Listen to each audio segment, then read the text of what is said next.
Thank you for coming. Thanks everybody for the event. First and foremost, I'd like to welcome everybody to Into Lean Manufacturing, to our team who has spent a lot of work getting ready and getting everything organized. I want a huge thank you. The place looks great. You guys do an awesome job. We are delighted to host Congressman Smucker today. He's got some exciting news for us, and followed by President Rivera from Stevens, and then Kevin Atno from YCAL, and then Tom Paulson from the Manufacturing Association. So welcome, and I'm going to turn it over to Congressman Smucker.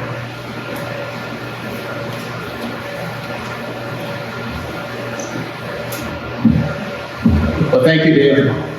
And what a fascinating process. What a wonderful company. We just, for those of you who were not here for that, we just got a tour of the wonderful work that's being done here, and it's amazing. And I'm always, maybe not surprised anymore, but amazed at the capabilities that we have right here in the district that I represent, right here in York County.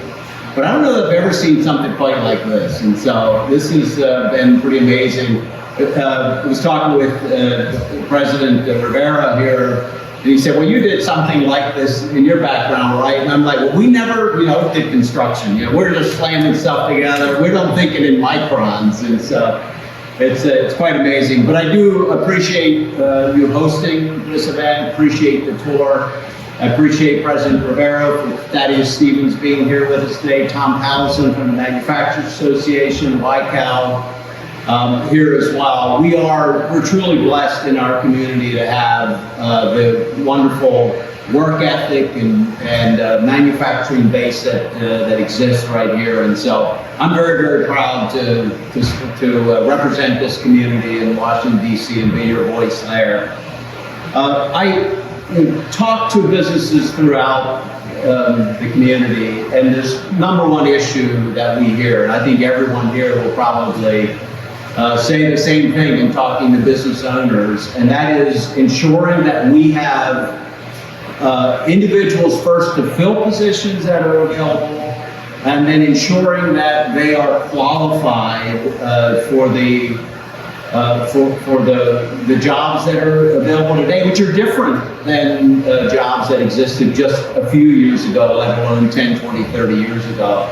And we heard from David here the importance of toolmakers here in the country from a strategic perspective, a lot of different ways, for a lot of different reasons, I should say. It's important that we continue to have highly skilled individuals who are there to fill the job of toolmaker and so many others around the country. So to all of the individuals here who are part of this company, you've chosen this field, we thank you. You should be so proud of the work that you're doing. We want to ensure that we have an entire new generation of workers coming behind you so that we can continue to provide those strong manufacturing jobs right here in the United States of America. So thank you. We also know two reasons, and I want to talk just very briefly about a piece of legislation that I think we have an opportunity to pass in this cycle, and I want to talk about why that's important. From the perspective of a growing economy, which is so important to the quality of life and to ensure that everyone can live their American dream, we need to have a vibrant, growing economy. One of the impediments to that is not having people to fill positions. So there's a lot of reasons. It helps people to live their own American dream. It helps individuals provide for their families if we ensure that they're available and prepared to take those jobs up today. But also from a macro perspective, it's really important to the future of the country that we do this well. And we know that the best anti-poverty program is a great paying job, and we're providing those in companies just like this. I introduced the USA Workforce Tax Credit Act, and I'll talk just very briefly about this and then turn the mic over to the others here, to address specifically this situation. I feel at the federal level and at the state level, we have for far too long focused all of our efforts and funding essentially on one particular segment of the workforce, if you will, and that is to individuals who've chosen to go to jobs that require a four-year degree. And we would never discourage that. We think education is important to everyone, but there are wonderful pathways to great careers that do not necessarily require that type of education. And the legislation that we're here to highlight today attempts to start to rethink what we're focused on. We should not take all of our federal dollars and only have them apply to about half our students who are graduating from high school who choose to go to a four-year degree. We should be incentivizing and providing for career and technology programs that meet the need for exactly the kind of jobs that we saw today.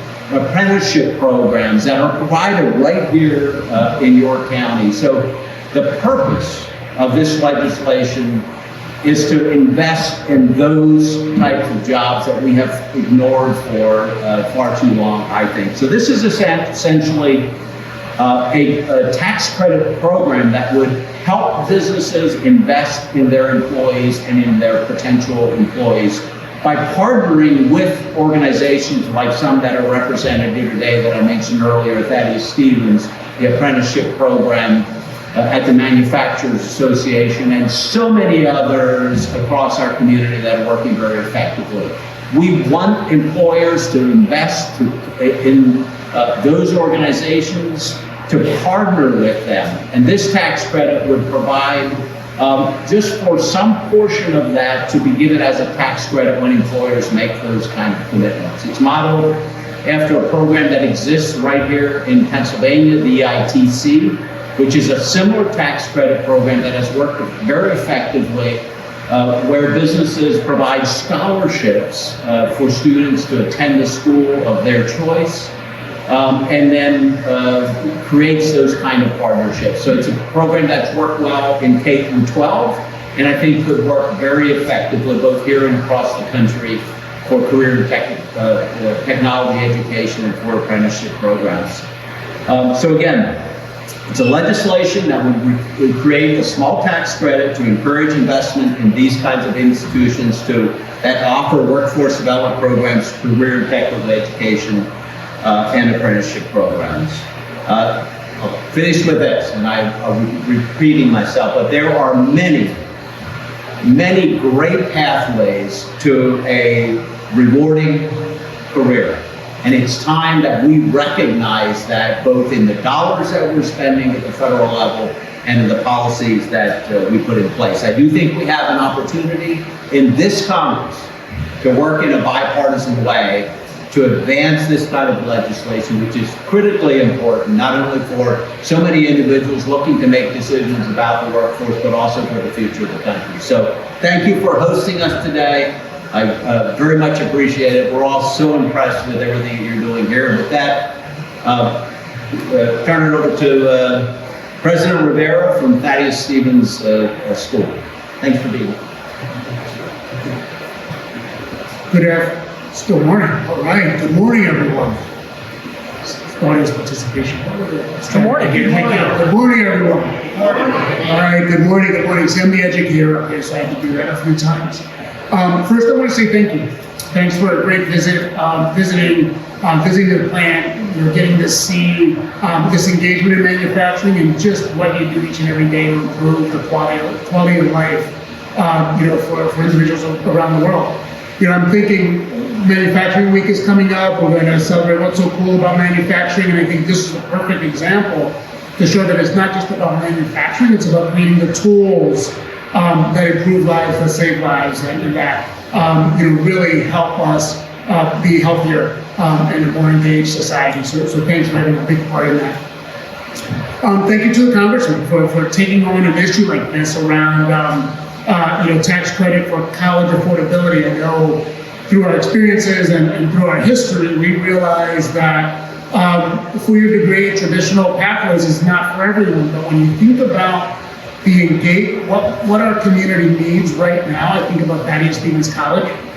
And when employers come to us, there are 20.7 job opportunities for every one graduate. So every year, 20 job opportunities for every one graduate from our program. When you think about the fact that they graduate with minimal to no debt, when you think about the fact that within 5 years, over 40% of them are buying their first homes, when you think about the fact they come back to us and, a year later, and we don't have to teach them financial literacy per se, but we have to teach them wealth management because we don't want them buying so many toys, right out of college and into the workforce. And, when you also think about who comes to us, 90% of our students qualify for some type of financial aid. 40% of our students are Pell eligible, so that means a lot of financial aid. 20% qualify for Act 101 in the state, which means they need aid and they have other life adverse factors, right? So we serve those students that come from our communities that need the greatest support. And with what the Congressman is proposing and this bill will allow us to do is build more opportunities for those students to come out of poverty and leave and earn a family thriving wage in 2 years, to apply themselves and get a good paying job.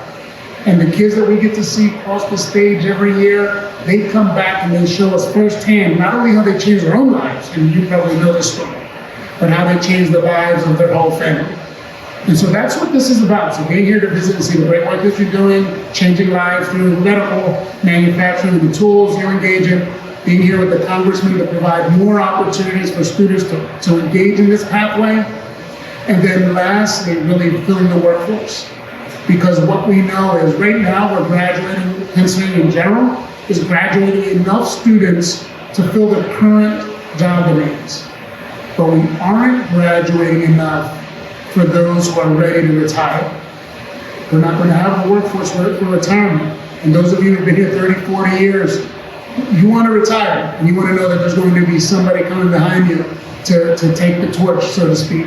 And so we have to make these investments now so that you can leave healthy, happy, and know that there's a good legacy of who's going to replace you. So thank you for the visit, David. It was amazing. Thank you for your partnership in manufacturing. And Congressman, thank you for taking this issue around college affordability seriously. Thank you.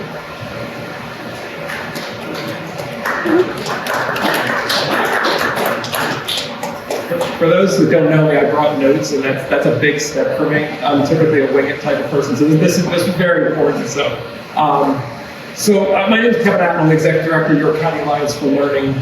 First, I want to start by saying, David, thank you so much for the tour. Thanks to the team. It was really great to see the facility. One of my favorite parts of this job is to occasionally get invited, not always invited back, but at least invited once, to go see some places and to just learn. Because I'm one of those, I'm driving and I'll say to my wife, what are they doing in that building? She's like, who cares? I'm like, I do. I love this. What are they doing over there? So these tours are great. They do make my brain feel a little small almost all the time.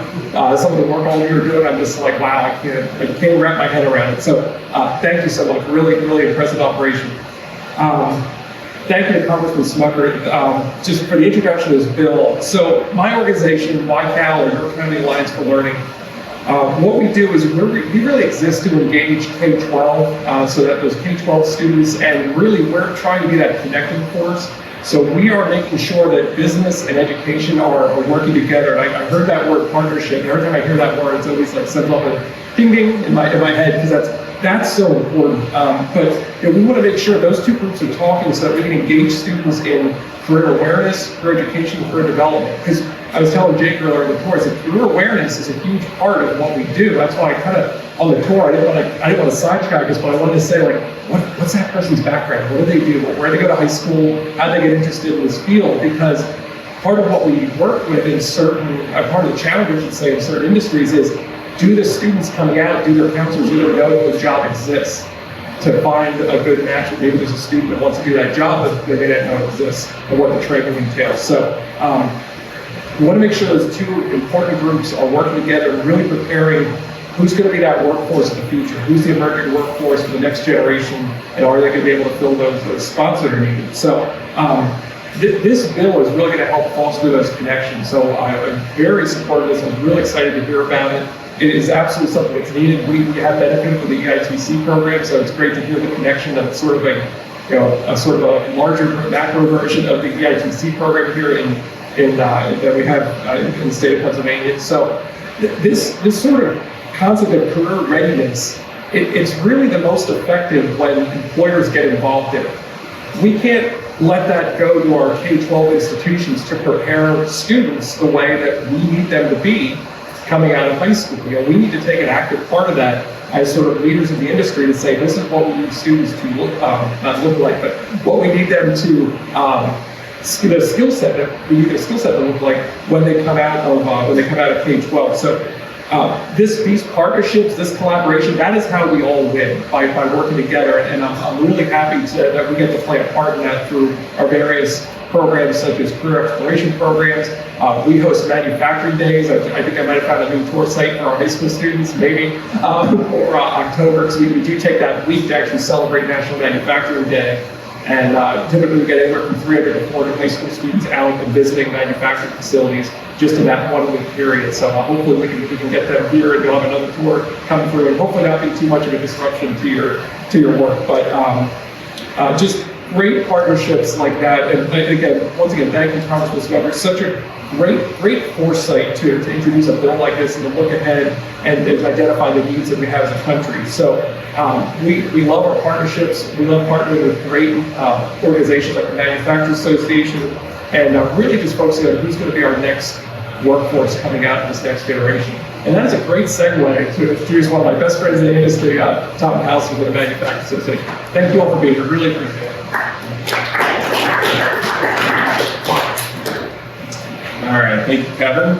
Again, Tom Pallison, I'm the director of the Manufacturers Association, which, thank you, Eden Tools, been a great long-time member. So, and I actually hadn't been here for two before. I know Crystal and our team has been here, and some other folks. So, when the Congressman's office asked about who can we visit to talk about this new tax credit he's introducing, we thought of Eden Tool. And I hadn't been there, but I just knew from the reputation and what you're known for and the high quality, high precision manufacturing machining that happens here, this would be a great tour, and it's great. So thank you, David and EJ, for hosting everyone today. So I do have to say, I recently had eye surgery, and it was refreshing to see a company like this manufacturing those tools as that scalpel was coming towards my eye for the cataract. So it works, yeah. The tools work. So thank you. So